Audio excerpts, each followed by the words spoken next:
Pagbaha ang pinag-usapan pangontra ng MMDA yung mga pumping station nila sa iba't ibang bahagi ng Metro Manila. Ito ang tanong, paano nito mahihigop ang baha kung nababarahan naman ng basura?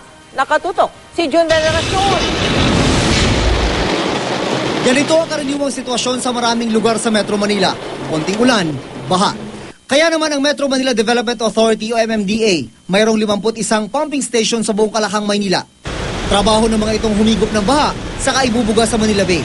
Kaya ganoon lang daw kahalaga ang mga ito sa panahon ng tag-ulan. Pero lahat ng mga pumping station, pare-pareho ang problema, ang naipong mga basura.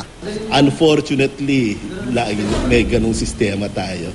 Linisin namin ngayong araw na ito, after 1 week, meron na naman. Taon-taon, 32,000 cubic meters ng basura ang nakukolekta sa mga pumping stations ng MMDA. Katumbas yan ng isang malaking basketball coliseum. Ang basura ang bumabara at nagpapahinto sa mga pumping stations. Ito pa naman ang pangunahing panlaban sa baha sa Metro Manila. Huminto lang na kahit 30 minuto ang isang makina sa pumping station, malaking epekto na sa pagbaha, lalo na kung malakas ang pag-ulan.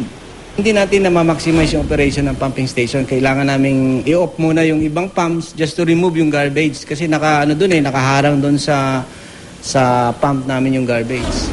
Kaya hanggang hindi maayos ang pagtapon sa basura, hindi pa rin daw mawawala ang problema sa baha. 20% ng Metro Manila ang itunuturing ng MMDA na flood-prone area. Karamihan nasa Camanava, Makati, Mandaluyong at Quezon City.